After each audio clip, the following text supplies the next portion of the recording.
안 둬도 되는데 말씀을 보니까 그러하더라고요. 성령 충만의 반대말이 자아로 충만해 있다는 것을 보았습니다. 오늘 새벽 기도회 나오면서 CBS 그 새벽 시간에 잠시 1분, 2분 칼럼이 나오거든요. 찬송도 나오는데 그 내용에 이런 내용이 나왔습니다. 차에 타고 오면서 자세히는 못 들었는데 내용은 무슨 이야기인지 알아들었어요. 어떤 유명한 작가인 것 같아요. 이 사람이 친구가 정신병원의 원장인가 봐요. 그래서 자기가 정신병원의 사람들 한번 돌아보기 위해서 정신병원에 갔는데 가서 사람들을 만나보니까 아무런 특이사항이 없더래요. 막 이상한 행동을 한다든지 또는 뭐 다른 행설수설할 말을 하지 않고 그냥 얘기를 해보니까 자기 어릴 때 어디서 태어났고 어디서 자랐으면 무슨 일을 했는지 아주 논리정연하게 전혀 이상 없는 아주 정상적인 말을 하더래요. 그래서 이 사람이 여러 사람을 만나봐도 그렇더랍니다. 그래서 그 병원에 원장하고 만나서 얘기를 했대요. 아니, 여기 오신 분들이 별 특이사항이 없이 아주 정상적이고 이야기도 참 논리적으로 잘 하는데요 라고 물었더니 그 원장, 그 의사 선생님이 그렇게 얘기를 하더래요.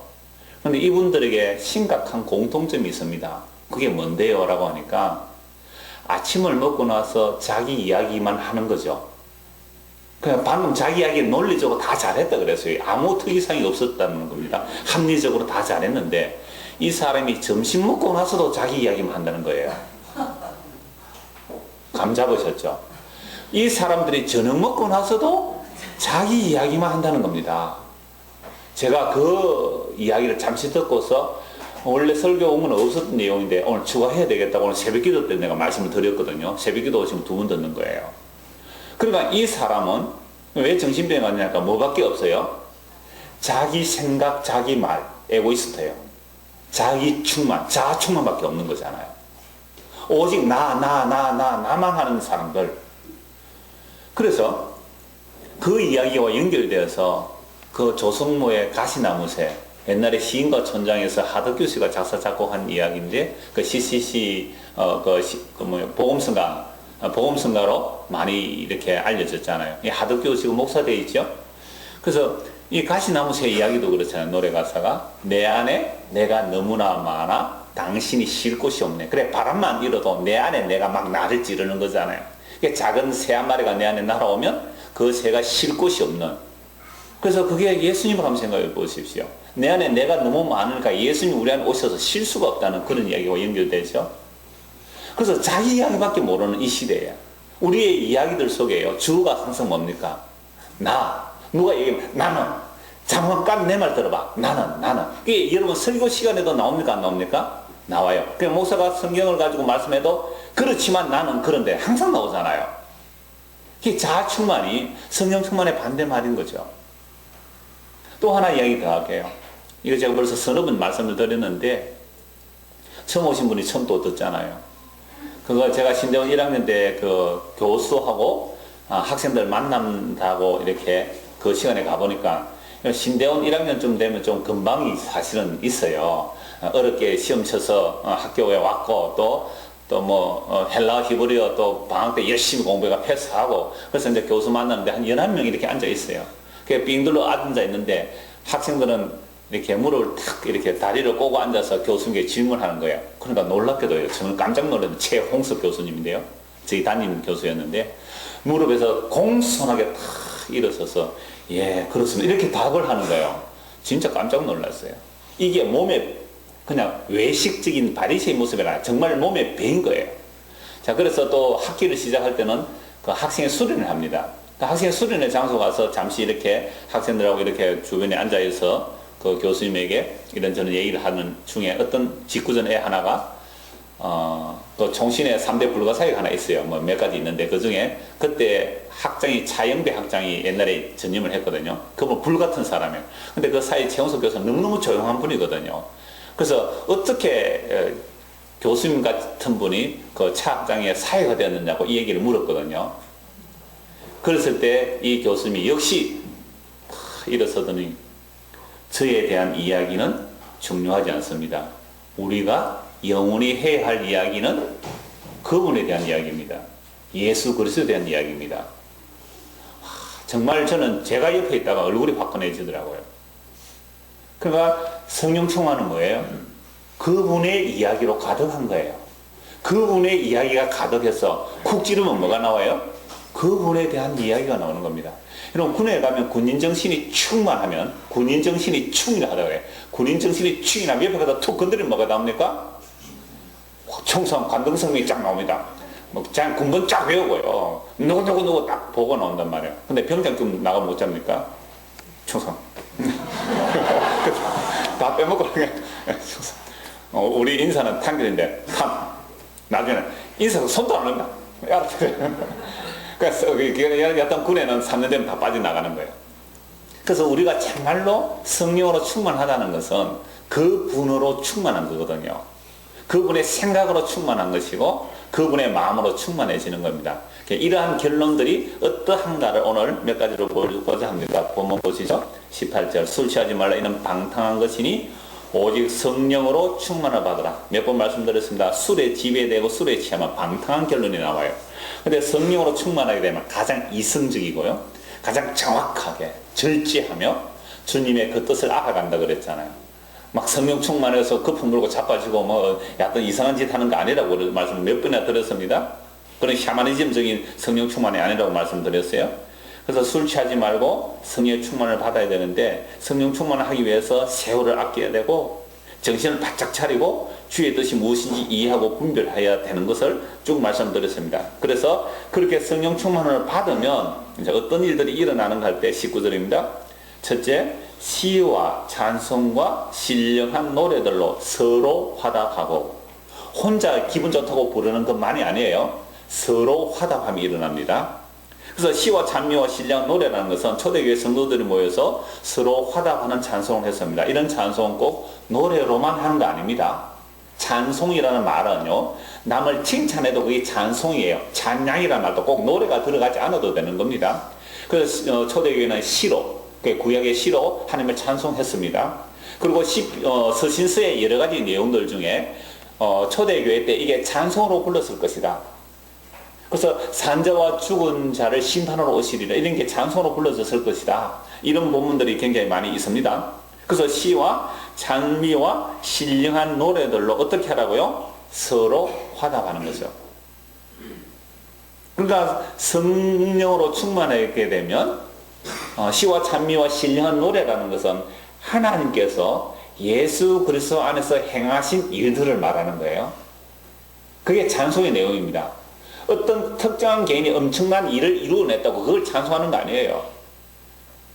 예배당에서 누구를 추앙하고 추모하는 그런 행사 교회에서 하면 안 돼요. 그러니까 시와 찬미와 신령한 노래는 반드시 하나님께서 예수 그리스도에서 행하신 그 일들, 그래서 그 놀라운 은혜들을 우리에게 베푸신 그런 것들을 서로 화답하며 찬송하는 겁니다. 그래서 성경 밖의 자료들 중에요, 1세기 말 로마 제국에 속한 비두니아 총독 플리니가 트레안 황제에게 보낸 편지에서 이렇게 한 내용이 있어요. 그리스도인들이 그리스도를 하나님으로 찬양하고 있습니다 라는 보고를 황제에게 한 것이 있습니다. 그러므로 성령으로 충만하게 되면 성도가 서로 화답하게 되는데요, 노래만 화답하는 것이 아니라 정말 하나님께서 우리에게 베푸신 그 놀라운 은혜, 예수 그리스도 행하신 그 일들을 서로 말하는 것, 교제하는 것, 이게 화답이에요. 서로 화답하는 것. 제가 일본에 가서 물론 제가 외부 강사로 왔기 때문에 예배 마치고도 질의응답을 하고 또 강의 마치고도 질의응답을 아주 오랫동안 질의응답을 이렇게 했는데 그게 화답이 될 수 있어요. 그래서 여러분들이 예배를 마치면 오늘 말씀을 가지고 서로 화답하세요. 구역 예배 왜 모여야 돼요? 여러분들 뭐 구역 점수 올리라는 거 아니잖아요. 말씀으로 화답하는 겁니다. 그런데 예배 마치고 5분 후에 뭐 아무도 없어요. 다 어디로 가셨어요? 아, 그렇구나. 집에 가서 남편하고 아내하고 서로 말씀으로 화답하라고 그렇게 일찍 가셨죠? 안 그러셨나요? 이럴 때는 화답이 안 되네요, 지금. 그래서 시와 찬미와 신령한 노래로 서로 화답하는 거예요. 그래서 내 안에 은혜의 말씀을 내어놓고 상대방도 그랬나 나도 이렇게 은혜를 받았다. 이게 서로 화답이에요. 성도의 교통과 교제 굉장히 필요합니다. 사람들은 큰 교회 가는데 큰 교회 간다고 숨을 수는 없어요. 조직이 더 잘 되어 있기 때문에. 그래서 숨는 건 아니에요. 물론 뭐 저희 교회 아직 등록하지 않는 분들에게 하는 이야기 아닙니다. 잘 살펴보고 등록하세요. 이건 순간의 선택이 10년을 좌우하는 게 아니고 순간의 선택이 영혼을 좌우하기 때문에 1년을 살펴봐도 좋고 2년을 살펴봐도 좋습니다. 저는 등록하라고 전혀 강요하지 않으니까 그냥 다니셔도 된다. 그 얘기 아니에요. 그러니까 여러분들이 적어도 우리가 성령의 충만함이라는 것은 그 그리스도 안에서 하나님이 행하신 그 일들로 가지고 서로 뭐 할 수 있어야 돼요? 이야기할 수 있어야 되는 거예요. 서로 화답할 수 있어야 돼요. 그렇지 않으면 그냥 도 닦는 거예요. 그냥 정성 바치러 온 것밖에 안 돼요. 그 종교 생활입니다. 성도가 서로 교통하는 것, 사도신경의 신앙 고백이잖아요. 성도가 서로 교통하는 것. 성도의 교제가 없으면 그건 교회 모임이 아닙니다. 반드시 교제는 필요한 거예요. 반드시 교제는 나타나는 거예요. 무슨 이야기요? 지 이야기하는 거 아니죠? 자기 이야기하는 게 아닙니다. 누구 이야기요? 그분의 이야기. 그분께서 하신 그 일들을 이야기하는 게 서로 화답하는 성령 충만의 이야기란 말이죠. 그래서 혼자만 담을 쌓고 교회 다니는 건 종교 생활이지 그 신앙이 아니라 이 말입니다. 고린도전서 12장 한번 찾아보겠습니다. 고린도전서 12장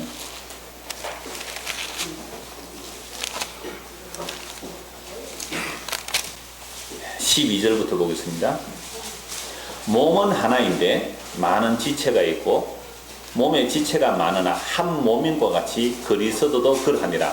우리가 유대인이나 헬라인이나 종이나 자유나 다 한 성령으로 세례를 받아 한 몸이 되었고 또 다 한 성령을 마시게 하셨느니라. 보십시오. 우리 몸에 지체가 많죠. 사지백체라 그러잖아요. 사지백체.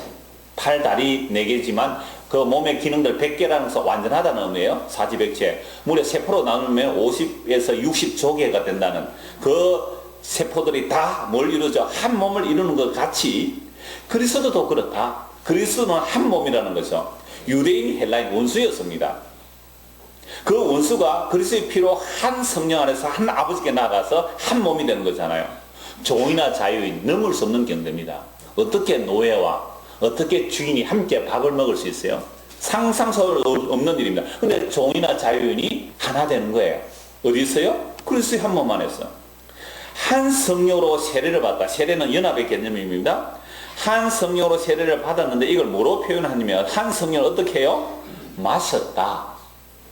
술 취하지 말라. 이는 방탕한 것이니 술을 여러분 취하려면 술 취하려면 어떻게 돼요? 술을 마셔야 되잖아요. 그러니까 술을 마시면 방탕하게 되는데 술을 마셔서 방탕한 모습이 뭐냐 하면 자기밖에 몰라요. 평소에도 자기밖에 몰랐는데 술이 취하지 않았을 때는 할 수 없이 과장님, 부장님, 사장님 하고 살았는데 술에 취하게 되니까 그 안에 숨겨져 있는 자기만 아는 본능이 튀어나와서 과장 멱살 잡는 거예요. 술 취하면. 인마 네가 과장이라고. 내가 네보다 나이가 많은데 인마 네가 줄 잘 서서 과장 됐는데 하면서 막 멱살 잡고 그 다음 날은 잘못 또 빌로 가잖아요. 좀. 그게 자충만이 억제되어 있다가 술 취한가 방탕해서 뭐가 드러난 거예요? 자아가 터져 나온 거예요. 술 취하면 다 개들이 된다는 게 개가 아니라 원래 그 사람이 자아예요. 억눌려 있던 자아들이 술에 취해서 터져 나오잖아요. 근데 그래서 술은 진정제라 그랬잖아요.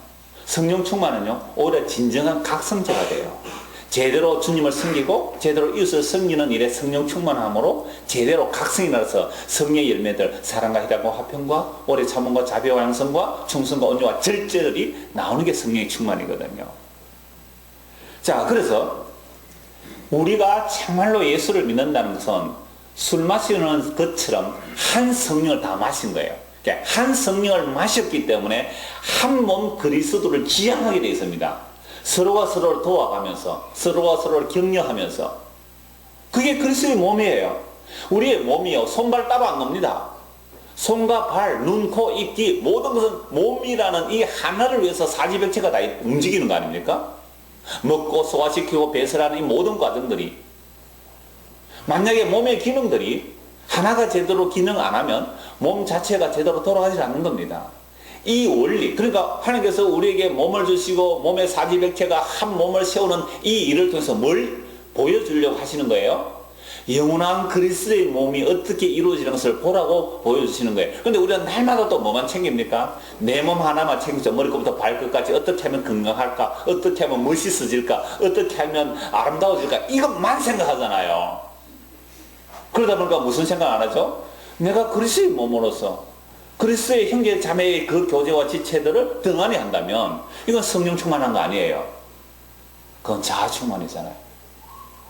그래서 한 성령을 마시게 하셨느니라. 몸은 한 지체뿐만 아니라 여럿이니 만일 발이 이르되 나는 손이 아니니 몸에 붙어 있지 아니하였다 할지라도 이로써 몸에 붙지 않은 것이 아니요 또 귀가 이르되 나는 눈이 아니니 몸에 붙지 아니하였다 할지라도 이로써 몸에 붙지 않은 것이 아니네. 몸에 이런 몸 있어요. 눈이 있다가 나 이제 피곤해서 나는 네 몸 안 할래. 이런 눈 없거든요. 있을 수 없는 얘기를 하는 겁니다. 17절 만약 온몸이 눈이면 쭉 이렇게 몸의 특징들을 쭉 말씀하면서 25절 보십시오. 몸 가운데서 분쟁이 없고 오직 여러 지체가 서로 같이 돌보게 하셨느니라. 이건 너무나 생생하게 경험하는 일들이잖아요. 여러분들 이 손가락이 뭘 하는 거죠? 이 손가락 5개가 다 각자의 기능들이 있어요. 손에 여러분 지문은 왜 있어요? 지문 없으면 물건 잡을 때 다 미끄러져 떨어집니다. 지문 하나하나가 다 필요한 거예요. 마디마디 하나하나 다 필요한 겁니다. 손가락 하나 부러져 보십시오. 얼마나 불편한데요. 그러니까 몸은 서로 충돌이 없습니다. 만약에 몸 안에 서로 충돌이 일어나는 그거는 큰 병이 드는 거예요. 몸의 기능들이 제대로 안 되는 선 내가 마비가 돼서 기능을 못하는 거 아닙니까? 그러니까 몸은 서로 충돌이 없습니다. 서로 도와가는 거예요. 근데 만약에 몸에 충돌이 그 어떤 암적인 존재가 들어오면 그렇게 되죠. 디스오더가 일어나는 겁니다. 뇌에서 몸으로 질서가 무질서해지는 거죠.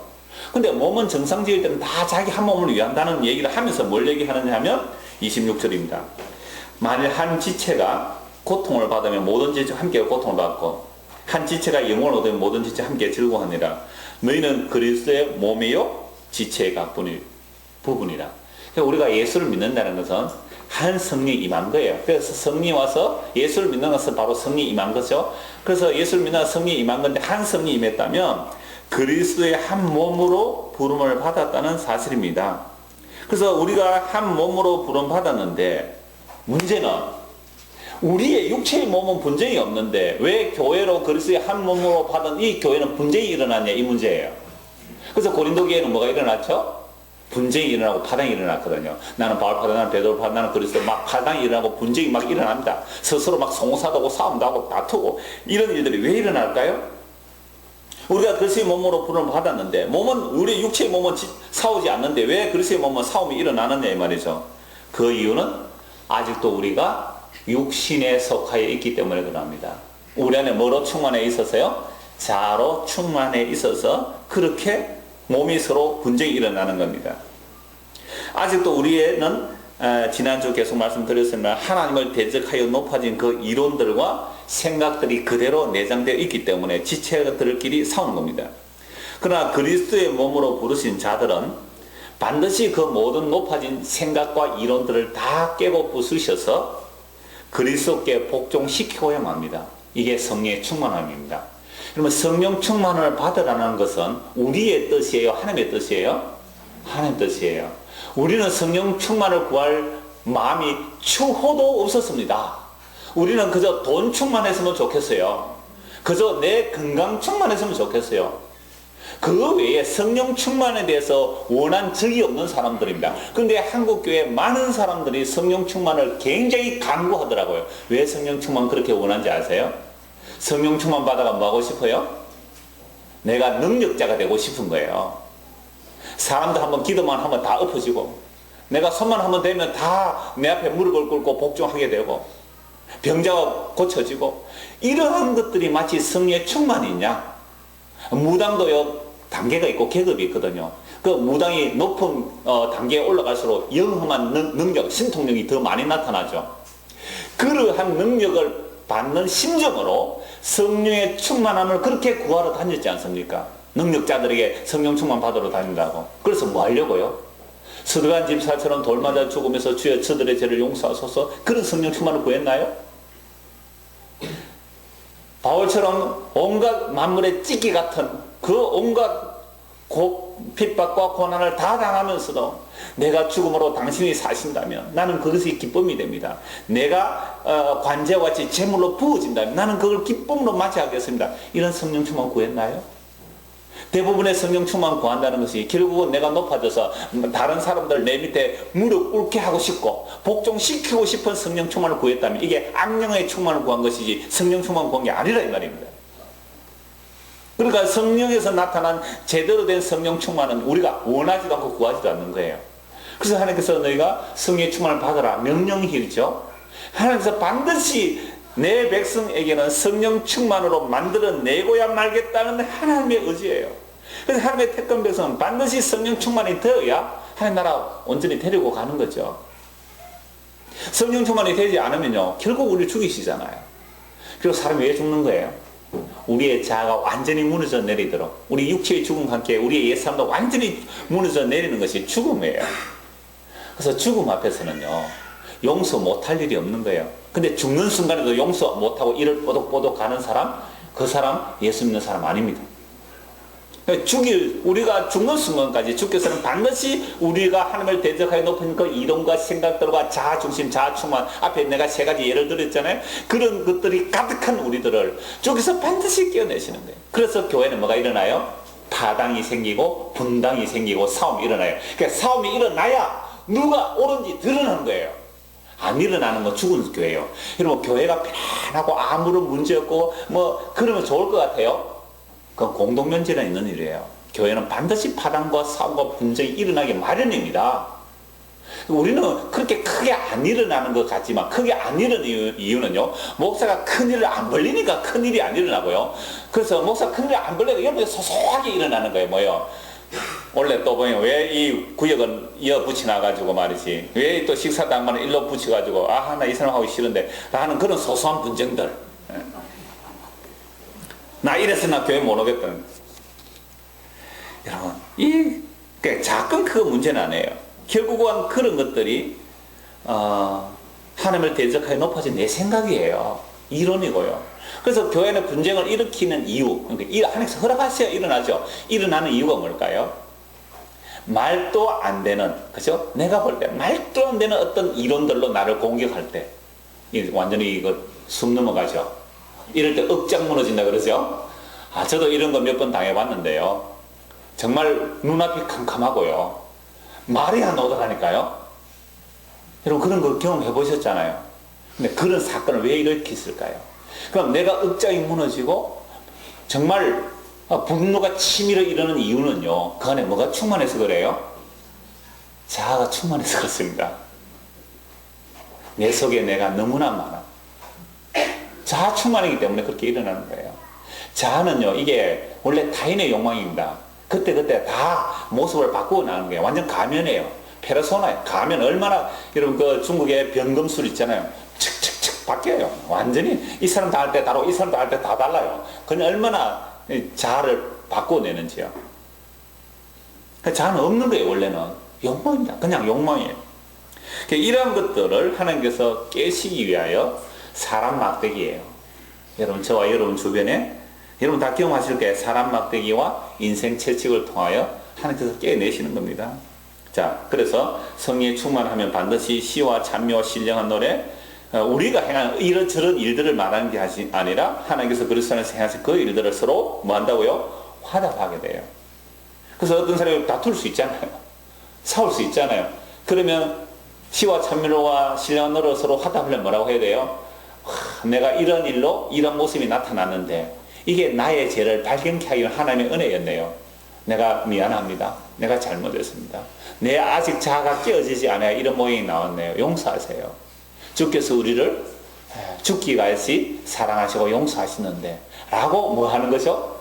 화답하는 거예요. 이게 성도의 교제와 교통입니다. 두 번째, 본문 다시 보십시오. 19절 시와 찬송과 신령 노래 서로 화답할 뿐 아니라 너희의 마음으로 주께 노래하며 찬송하며. 서로만 화답하면 안 되잖아요. 서로 화답하는 그것은 반드시 방향성이 있는데 그 방향성은 주께 노래하는 겁니다. 그래서 노래라는 것은 꼭 찬양대처럼 찬송가를 한다고 노래한다고 찬송이 아니고요. 무엇으로 찬송할 수 있어요? 마음으로. 마음으로 하니까 말 안 해도 찬송할 수 있잖아요. 마음으로.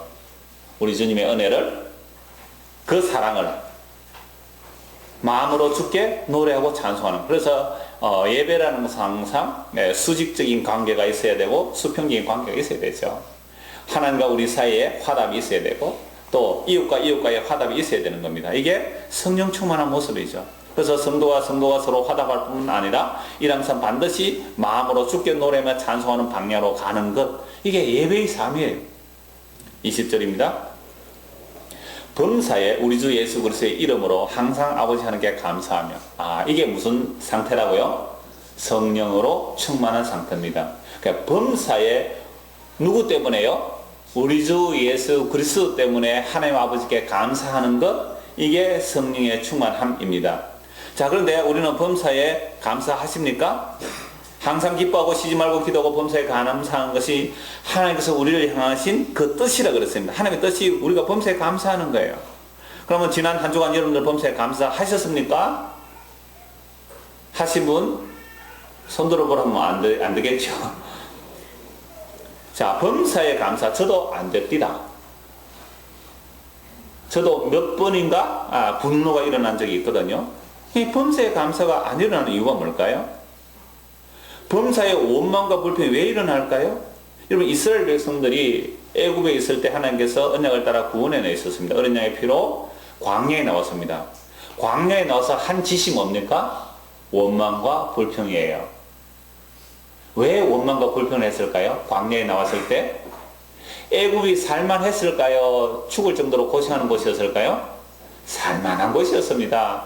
출애굽할 그 당시에 조금 고역이 가중된 것은 하나님께서 자기 언약을 기억시키게 하기 위하여 그들에게 고역을 가중시키니까 부르짖어서 출애굽하게 하신 것이고, 그전에는 다 살만했어요. 요셉이 총리였던 사람입니다. 요셉이 총리할 때 얼마나 이스라엘 백성들이 애굽에서 살만했을까요? 물론 요셉이 죽고 그 뒤에 왕들이 일어나서 잠시 그 고역이 가중된 겁니다. 여러분, 다 아들 낳으면 물에 던져냈으면 아론은 없어야 되잖아요. 모세보다 3살 많은 아론이 살아남아 있었잖아요. 아론 밑에 남자들이 있었잖아요. 그러니까 잠시 고역을 통해서 모세가 물에 던져져서 바로왕의 공주로 키워지기 위해서 하나님께서 그렇게 조치한 것이고, 늘 고역이 가중된 거 아닙니다. 그러니까 살만하죠. 그래서 광야에 왔을 때 뻑하면 애굽으로 돌아가자. 애굽으로 돌아. 거기는 고기도 있었고, 거기는 부추도 있었고, 마늘도 있었는데 지금 만나만 먹어서 나는 지금 정력이 시아해졌다고. 아침에도 만나, 점심에도 만나, 저녁에도 만나탕. 이러니까 도대체 질린다는 거죠. 그래서 자꾸 애굽으로 돌아가자는 거예요. 근데 이들이 착각한 게 있습니다. 왜 출애굽했나요? 왜 애굽에서 구원해내시는 하나님께서 이스라엘 백성을 위해서 구원해내신 것이 아니라 하나님을 섬기게 하려고 구원해 내셨어요. 그러니까 구원이라는 것은 내가 괜찮아지는 상태가 되는 것이 아니라 우리가 하나님의 처소가 되는 것, 하나님의 집이 되기 위하여 우리를 구원해 내신 거예요. 그러니까 하나님의 집이 되기 위해서 우리를 하나님의 도구로 하나님이 거하실 처소가 되기 위해서 출애굽기 15장에도 하나님의 처소 삼겨서 우리를 구원해 내시거든요. 우리가 하나님의 처소 되려니까 세상에 내 안에 뭐가 있어요? 가시가, 자라는 가시가 너무 많아서 예수님께서 우리 안에 오셔서 쉬려고 하니까 어떻게 돼요? 예수님께서 찔려 죽는 거예요. 찔려 죽는 거예요. 그래서 예수님께서 우리 안에 들어오셔서 찔려 죽였었죠. 예수님께서 우리 안에 우리의 그 자에 충만한 가시들을 예수님 찔려가지고 예수님에게 우리의 이 자들이 예수님을 다 찔러 죽인 거예요. 그래서 예수님의 죽으심으로 그 자에 있는 가시들을 다 예수님의 몸에 꽂혀서 그걸 뽑아내시는 거예요. 그래서 뭐 하려고요? 내 안에 그리스도로 충만케 하셔서 그리스도의 집으로 만들어내시는 것, 이걸 위해서 우리를 구원해내신 겁니다. 다시요, 하나님께서 우리를 구원해내신 이유는 내가 이 세상이 힘들고 어려운 세상에서 살기 힘든데 빨리 죽어서 천국 가고 싶다, 그런 사람 천국 못 갑니다. 그런 천국은 없기 때문에요. 이 땅에서 우리를 부르신 이유는 하나님의 창세전에 예정된 하나님의 자기 백성들을 불러내셔서 하나님의 자기 집을 만들려고 불러내셨어요. 그래서 우리가 집이 되려면요, 깨어져야 되잖아요.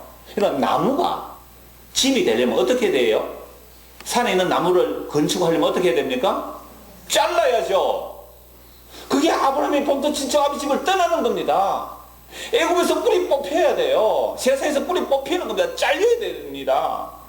잘리지 않고 나무가 어떻게 집이 돼요? 자르는 걸로 그칩니까? 어떻게 해야 되죠? 껍데기 홀랑 다 벗겨야 됩니다. 껍데기 다 벗겨내야 돼요. 그 하나님의 성막에 도구로 사용되는 가시나무였어요. 아카시아 나무가 그 가시나무, 그 사막에 자라는 꾸불꾸불한 그런 가시나무들 그거 잘라야 돼. 잘라서 벗기고 그걸 자르고 해서 똑바르게 맞춰서 다른 나무들과 연결시켜서 그게 금으로 사버린 거잖아요. 그러니까 우리는 다 가시나무들 아닙니까? 이걸 자르고 껍질을 벗기고 말리고 지금 저 숭례문 복원했는데 막 나무가 막 비틀어지잖아요. 왜요? 빨리 했기 때문에 그렇습니다. 그 나무가 안 비틀어지려면 나무를 잘라가지고요. 금강송 잘라가지고 그거 바닷물에 담그고 올렸다 해서 뒤틀어지면 완전히 굳어질 때까지 10년, 20년 가야 됩니다. 제목을 준비하려면. 10년, 20년 완전히 건조를 맞춰가 더 이상 뒤틀리지 않을 때 그렇게 나무를 했는데 그거 3년 만에 다 지었어요. 4년 만에 다 지었어요. 그 틀림없이 비틀리게 되어 있습니다. 하나님께서 우리를 하나님의 자기 집 만들기 위해서 이 야생나무 같은 돌감나무 같은 우리들 자르고 껍데기를 벗기고 바닷물에 잠궜다가 끄집어내었다가 말렸다가 올렸다가 수도 없이 몇십 년을 나무를 그렇게 해야 제대로 뒤틀리지 않는 집이 지어져요. 영원하신 하나님이 우리를 처소 삼기 위해서 우리를 어떻게 다루셔야 되겠어요? 자르고 뽑고 껍질 벗겨내고 물에 담궜다가 올려냈다가 말렸다가 다시 적셨다가 우리 어릴 때요 팽이를 돌리기 위해서 팽이 사움을 하거든요. 그 팽이가 이 나무는 한지가 있는데 이 팽이를 무겁게 해야 돼요. 무겁게 해야 잘 돌아가는데 그렇게 해서 오줌통에 담갔습니다. 팽이를 나무 다듬어가지고. 근데 그 오줌통에 담갔다가 끈적내면 얼마나 그 냄새 날까요? 팽이를 강하게 하기 위해서 뒤틀리지 않고 깨지면 오줌통에 담갔다가 끄집어내렸어요. 그럼 오늘 저와 여러분들은 하나님의 처소 만들기 위해서 어디에 담그실까요? 오줌통에 담그겠죠. 바닷물에 담그겠죠. 때로는 햇빛에 말리기도 하겠죠. 그늘에 말리기도 하겠죠.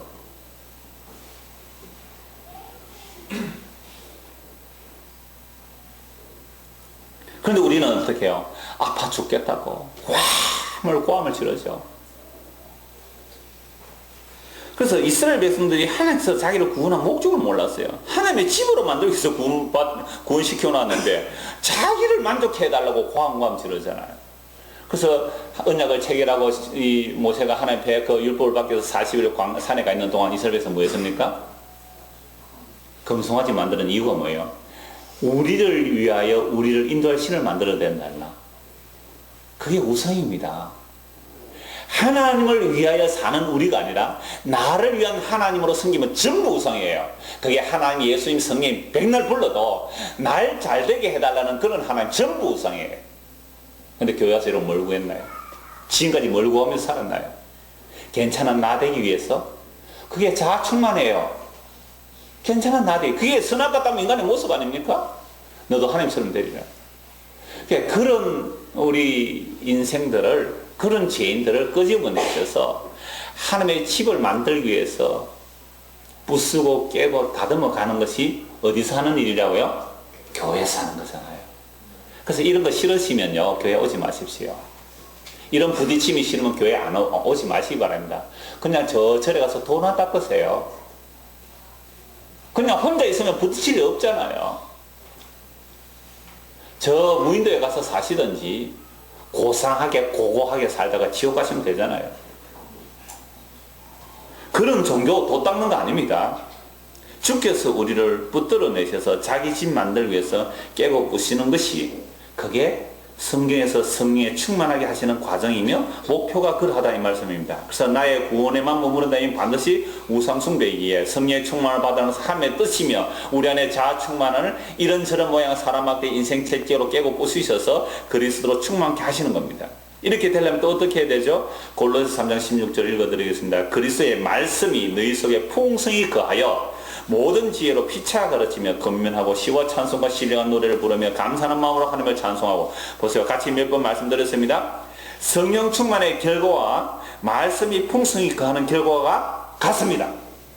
그래서 성령 충만해서 이상한 신비적인 능력을 행하는 게 아니에요. 신령한 운동하는 게 아니란 말이죠. 성령 충만에 말씀이 우리 안에 풍성하게 거해서 서로 피차 가르칩니다. 피차 가르치고 건면하고 시와 찬송과 신령한 노래로 서로 화답하며 하나님께 감사하는 거예요. 여기서 피차 가르치는 게 중요합니다. 피차 가르쳐야 돼요. 그리스의 몸으로 부름을 받았기 때문에 피차 가르치는 겁니다. 여러분 성령 운동 한다는 사람들, 또 성령 충만 안 하지만 착각하고 있는 거예요. 성령 충만한 사람들 가면 그 사람들이 자기에게 기도 받으러 온 사람이라든지 능력 받으러 온 사람들에게 가르침을 받습니까? 아니면 일방적으로 가르칩니까? 일방적으로 가르치죠. 그분이 목사로 갑시다. 목사님, 이건 성경에 없는 성령 충만의 이야기인데요? 라고 하면 뭐라 그럴까요? 성령을 거역하는 자는 영원히 사함받지 못한다고 협박을 딱 해가지고 꼼짝하지 못하게 종 만듭니다. 이건 성령 운동하는 자들만의 문제가 아니고 목사들도 마찬가지예요.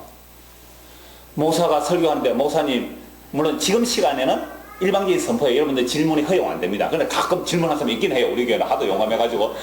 지금은 그 선포 두 가지예요. 하나는 캐리그마가 있고 디다케가 있거든요. 하나는 일방적인 선포. 이 시간은 질문할 수는 없어요. 그 오후는 뭐예요? 디다케예요. 그때 얼마든지 질문하실 수 있어요. 금요일 성경에 질문하실 수 있는 거예요. 그러니까 정말로 목사가 설교를 했는데, 목사님, 성경에 보니까 목사님의 그 이야기는 성경에 없는 이야기인데요? 라고 할 수 있느냐 이 말이에요. 우리 이목진선 그랬다 그러잖아요. 목사님, 성경에 없는 이야기인데 그렇게 하려면 목사님 하지 마세요. 삐지가 교회도 안 왔다 하는데 3일 동안. 지금 서울에 경기도에 그런 분이 계세요. 근사님인데 그 사모님이 이상하게 이렇게 기도하시는 분이 있어가지고 그 목사님하고 모아놓고, 자기는 18년 동안 말도 제대로 안 하는 조용한 분이었어요. 교사인데 복음을 듣고 나니까 이건 아니지 않습니까? 아니지 않습니까? 그러니까 그 교회가 감리교인데, 아니 감리교 다니는 사람이 왜 장로교 목사한테 공부해가지고 이러느냐고 그러더래요. 그래서 장로교 문제가 아니라 성경이 뭘 말하는지 이걸 얘기합시다. 자, 그랬어요. 말씀이 우리 안에 풍성히 가게 되면 피차 가르칩니다. 저 여러분의 굉장히 많이 가르침을 받습니다. 여러분들 하는 말씀들 많이 가르침을 받아요. 그런 부분은 그렇게 성경을 볼 수가 있구나. 그 다음에요, 네 번째, 그리스도를 경외함으로 뭐라고요? 피차 복종하라. 여러분 잘 들으십시오. 성령 충만 운동하는 사람들 가면 절대 자기 말 복종하라 그러고요. 그 다음에 목사들도 큰교 목사들 다 작은 교 목사 말 들으라. 지금은 주의 종을 통해 말씀하니까 주의 종이 이단을 안 가르치면 주의 종에 복종하라 막 이러잖아요. 아니요. 피차 가르칩니다. 그래서 제가 여러분 오후에는 좀 이렇게 여러분의 받은 은혜가 있으면 말씀해 주십시오. 그러면 함께 피차 가르칩시다. 저도 앉아서 좀 여러분의 가르침을 받읍시다. 그렇게 강구를 하잖아요. 그래서 여러분 주부에 꼭 하는 이야기가 이번 주 성경 묵상한 사무엘상 15장입니다. 요거 한 주간 묵상하시고 여러분 금요일 토요일쯤 되어서 목사님 제가 받은 은혜가 있습니다 하면 저에게 얘기해 주세요. 그럼 제가 회중석에 앉아서 그분의 이야기를 저는 가르침을 받을게요. 피차 가르침을 받아야 됩니다. 어떤 특정한 개인에게 전부를 다 주시지 않습니다. 그럼 그 사람 신이 되는 거예요. 이거 선교단체도 마찬가지입니다. 우리 선교단체만이 제대로 복음을 전하는 전부 그 엉터리예요. 아니요, 다 전부 주신 적이 없어요. 우리 교회 오지 않으면 엉터리다. 우리 단체 오지 않으면 엉터리다. 우리 목사 말 안 들으면 엉터리다. 라는 게 그게 다 이단들 아니에요. 그래서 피차 가르쳐야 됩니다. 피차.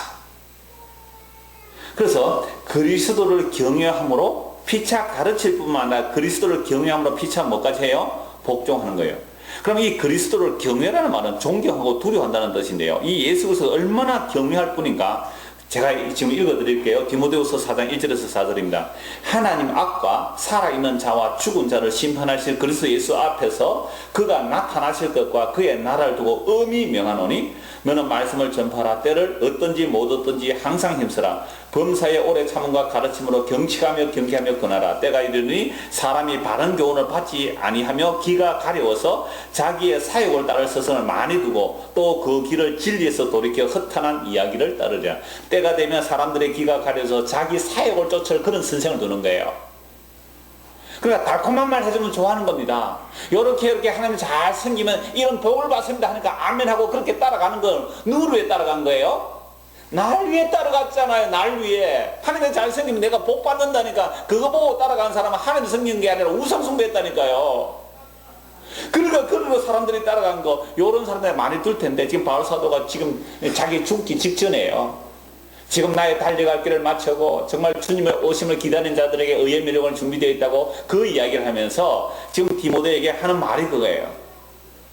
하나님 앞과 살아있는 자와 죽은 자를 심판하실 그리스도, 예수 앞에서 그가 나타나실 것과 그의 나라, 예수 그리스도 어떤 분이세요? 산자와 죽은 자를 심판하실 그리스도, 장차 재림하실 그리스도, 그의 나라를 두고 내가 음이 말하는데 뭘 전파하라? 하나님의 말씀을 전파하라. 사람들의 길을 즐겁게 하지 말고, 사람들에게 듣기 좋은 말을 하지 말고 하나님의 말씀을 전파하라. 이렇게 서로 피차 가르치는 이 일이 그리스도를 경외함으로 서로 복종되는 자들은 반드시 그리스도께도 복종이 되는 겁니다. 그래서 너희 안에 이 마음을 품으라. 곧 그리스도의 마음이니, 이 복종하는 마음, 그리스도를 경외함으로 피차 복종할 뿐 아니라 우리가 그리스도께 복종해야만 그리스도께 복종하는 사람들끼리 서로 복종하는 거예요. 내가 그리스도께 복종했습니다. 당신이 그리스도께 복종했습니다. 그럼 두 사람이 서로 뭐 할 수 있어요? 서로 복종할 수 있어요. 왜? 그 안에 그리스도가 계시니까. 그래, 그리스도가 나에게 말씀하니까, 예, 옳습니다. 당신의 말씀 옳습니다. 어디 집사가 감히 신학도 안 한 게 목사보고 이럴 수 없어요. 그 사람 안에 그리스도가 있다면, 그리스도의 말씀이 전해진다면, 예, 그렇습니다. 맞네요. 옳습니다. 집사 옳아요. 예, 내가 그 말씀에 순종합니다. 이게 피차 복종하고, 이게 피차 근면하는 거예요. 그래서 그리스도에게 복종하는 것이 바로 그리스도의 마음을 품는 것이면 이게 성령 충만합니다. 성령 충만의 결론 나왔어요. 어떻게 해요? 그리스도께 복종하고 그리스도의 말씀에 복종하는 거예요. 그 그리스도의 말씀이 우리 집 아이가 나에게 말할지라도 시끄럽다, 고마해라, 이게 아니고, 아빠 그게 예수 믿는 거 아니잖아요. 그렇구나. 내가 네 안에 있는 그리스도로 내가 책망받구나. 그 아이에게 복종해야 되는 거예요. 그 말씀에. 이게 뭐라고요? 성령 충만. 이러려면 뭐가 깨어져 버린 거예요? 자아가 깨어져 버렸잖아요. 술 취하면 자아가 억눌러 있던 자아를 충족시켜서 과장이든 사장이든 나와봐라 하고 멱살 잡고 흔들잖아요. 근데 그 자아가 성령 충만하면 어떻게 된다고요?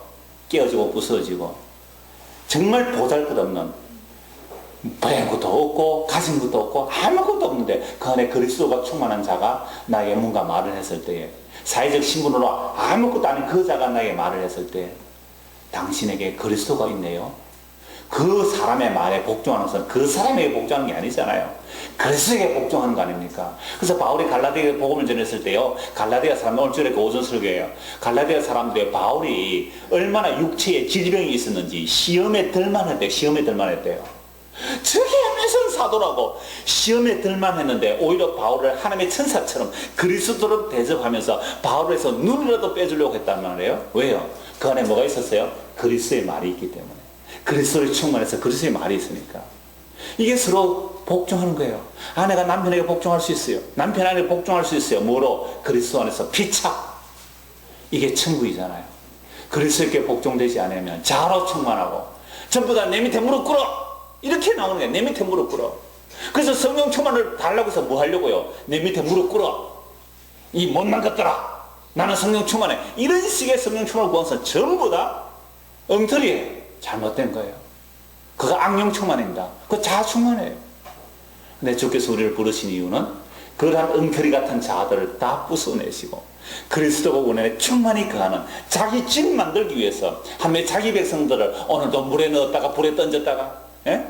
오줌통에도 빠뜨렸다가 이렇게 저렇게 수치와 모독을 당하게 하셔서 이를 뿌덕뿌덕 가면서 한번 뜨고 보자, 이게 아니라 그렇게 가십시오. 억울하면 이를 뿌덕뿌덕 가십시오. 그래서 이빨 몽다 다 빠져나가시기 바랍니다. 그래서 나중에 씹을 것도 없는 사람이 되는 거예요. 허물허물해지는 거죠. 그걸 성령 충만이에요. 그리스도로 내 안에 충만해서 내가 보잘것없던 미약한 그 형제에게, 아무것도 아닌 그 형제에게 당신의 그리스도의 말씀이 있기 때문에 내가 당신의 복종합니다. 있을 수 있는 일입니까? 세상에서 있을 수 없는 일이잖아요. 자존심 상하는 일입니까? 아니요. 그게 그리스도로 충만한 것, 성령으로 충만한 겁니다. 그래서 빌립보서 2장 5절 8절 너희 안에 이 마음을 품으라. 곧 그리스도 예수의 마음이니 그는 근본 하나님의 본체시나 하나님과 동등됨을 취할 것으로 여기지 아니하시고 오히려 자기를 비워 종의 형체를 가지사 사람들과 같이 되셨고 사람의 모양으로 나타나서 자기를 낮추시고 죽기까지 복종하셨으니 곧 십자가에서 죽으심이라. 예수님만이 세례요한에게 세례받을 때 성령이 임하셨고 예수님만이 성령이 한량없이 부어주신 분이에요. 성령이 한량없이 부어주시고 성령이 충만하신 예수님의 그 복종이 어디로 갔었어요? 십자가에 죽기까지 복종하신 것. 이게 성령 충만이잖아요. 서대반도 그래 하였고 바울도 그래 하였고 성령 충만인데 다 이 길로 갔습니다. 이어지는 9절에서 10절입니다. 이름으로 하나님의 그를 지극히 높여 모든 이름 위에 뛰어난 이름을 주사 하늘에 있는 자들과 땅에 있는 자들과 땅 아래에 있는 자들로 모든 무릎을 예수 이름에 꿇게 하시고 모든 입으로 예수 그리스도를 주라 시인하여 하나님 아버지께 영광을 돌리게 하셨느니라. 가장 높으신 분이 가장 낮아지신 그분 앞에 모든 하늘에 있는 자나 땅에 있는 자나 땅 안에 있는 자나 모든 자들이 무릎을 꿇음으로 하나님께 영광을 돌리는 거예요. 그러니까 여러분 예수님 십자가 졌잖아요. 저주받은 죽음이에요. 사람들에게 침뱉음 받은 그 예수 그 앞에 우리가 무릎을 꿇을 수 있을까요? 높아지신 그분 아니고 십자가 앞에 과연 무릎을 꿇을 수 있을까요? 어느 정도로 우리가 깨어져야 어느 정도로 우리가 무너져야 그 십자가 앞에 저주받은 십자가에 무릎을 꿇을 수 있을까요? 그러므로 성령 충만은 절대로 우리의 일이 아니라 하나님의 일이고 하나님의 자기 백성에 반드시 이 역사 가운데서 우리를 그렇게 무릎 꿇게 만드시기 위하여 오늘도 우리의 모든 환경을 허락하셨기 때문에 아까 장로 기도했잖아요. 그 모든 일들이 다 하나님의 사랑이라고요. 그게 하나님의 사랑이에요. 하나님의 자기 집 만들기 위해서 우리를 도구로 만들어 주신다는데 이런 영광이 어디 있습니까? 이런 놀라운 은혜가 어디 있느냐 말이에요. 이것이 사랑이었군요. 히브리서 2장 8절 9절입니다. 만물을 그 발 아래에 복종하게 하셨느니라 하였으니 만물로 그에게 복종하게 하셨은즉 복종하지 않는 것이 하나도 없어야 하겠으나 지금 우리가 만물이 아직 그에게 복종하고 있는 것을 보지 못하고 오직 우리가 천사들보다 잠시 동안 못하게 하심을 입은 자 곧 죽음의 고난 받으심으로 말미암아 영광과 존귀로 가는 서신 예수를 보니 이를 행하심을 하나님의 은혜로 말미암아 모든 사람을 위하여 죽음을 맛보려 하십니다. 예수님께서 이 땅에서 죽음을 맛보셨어요. 그게 성령 충만하여 십자가에 죽기까지 하시는데 그렇다면 이제 빌립보서 2장 9절 말씀처럼 모든 이름이 예수의 이름 앞에 무릎을 꿇어야 되는데 그런데 아직도 안 보이는 게 이 세상에 우리가 뭐 예수님의 무릎 꿇는 자 누가 있어요? 근데 이건희 회장이 예수님의 무릎을 꿇었습니까? 우리나라 대통령이 예수님의 이름에 무릎을 꿇었습니까? 자본의 돈을 무릎 꿇죠. 돈의 무릎을 꿇죠. 권력의 무릎을 꿇죠. 십자가에 신 예수님 무릎 안 꿇잖아요. 그러니까 세상을 보니까 예수님의 무릎을 안 꿇어 이런단 말이에요. 다시 읽어드릴게요. 만물을 그 발 아래에 복종하게 하셨느라 하였으니 만물로 그에게 복종하게 하셨은즉 복종하지 않는 것이 하나도 없어야 하겠으나 다 복종해야 되는데 지금 우리가 만물이 아직 그에게 복종하는 것을 보지 못하는 거예요.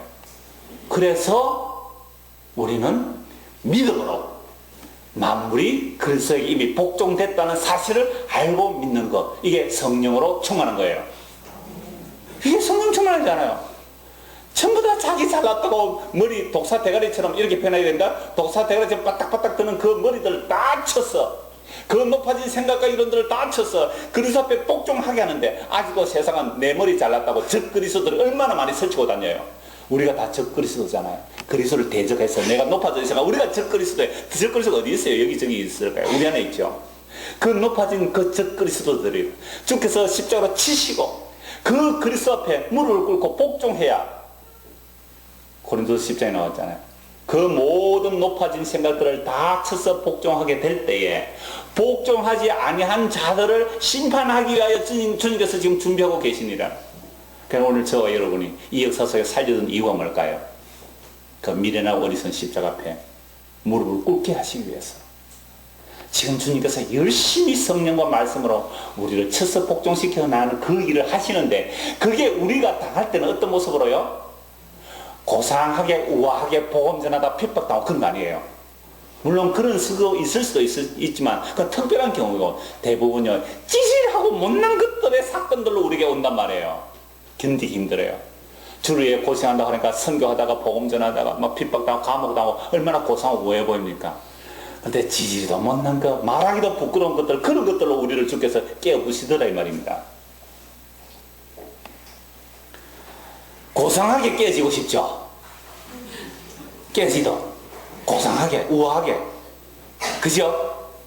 선교 갔다가 와 어떻게 뭐 선교 가다가 뭐 식인종에 잡아먹혀 죽였다. 그럼 얼마나 사람들이 추앙할까요? 막 이렇게 선교 기념비도 세워주고 그죠? 저 어떤 뭐 애가 저 선교 갔다가 뭐 물에 빠져 죽었는데 그걸 교회당 앞에 선교 비석 만들어 달라고 아버지가 투쟁해가지고 선교 비석 저 서울에 하나 만들어진 거 있어요. 뭐 그렇게 고상하게 저 깨지는 것 같아요. 그런 것들은 누구라도 하면 호흡 나잖아요. 그렇게 안 깨져요.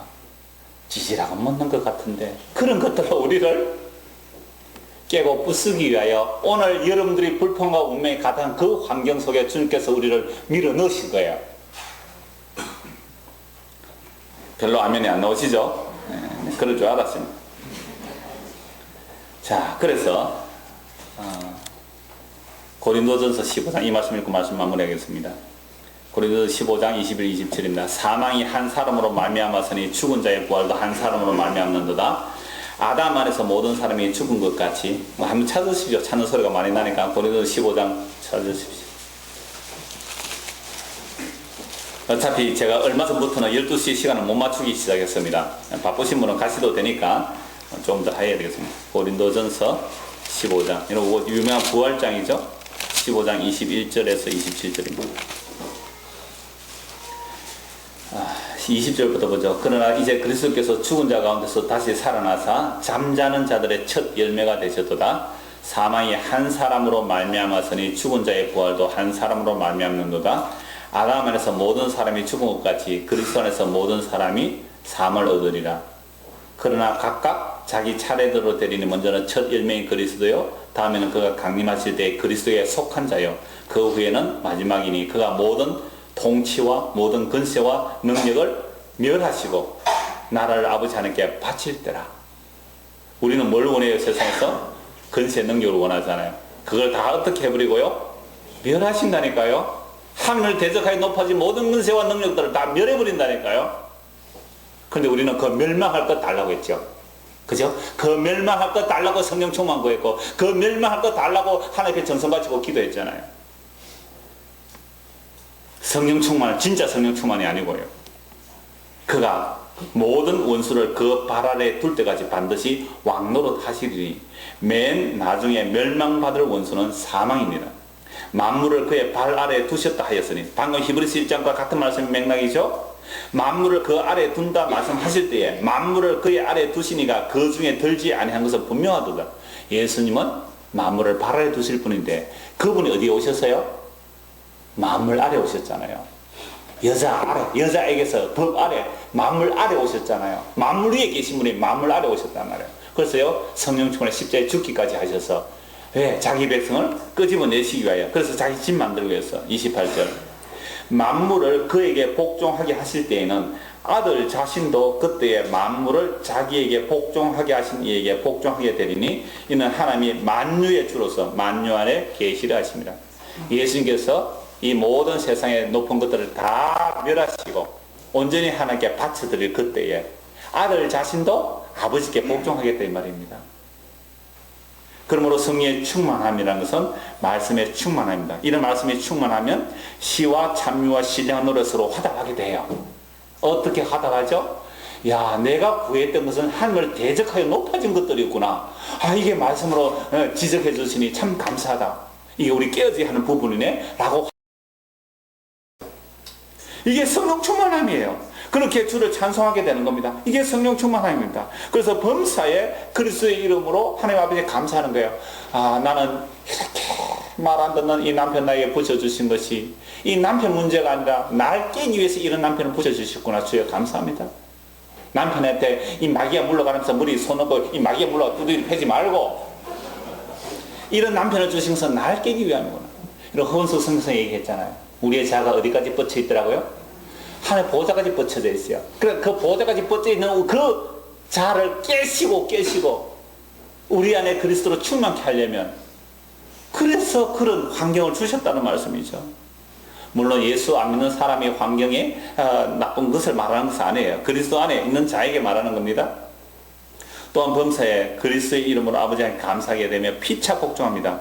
이러한 성령으로 충만하게 되는 것은 그리스도께서 성령의 충만함으로 십자가에 죽기까지 하신 그 성령을 자기 백성들에게 보내주셨기 때문입니다. 그러므로 성도란 이 역사 속에서 반드시 하나님을 대적하여 높아진 이론과 생각들이 성령의 금, 곧 하나님의 말씀에 의하여 해체되고 삭제되고 부서지는 겁니다.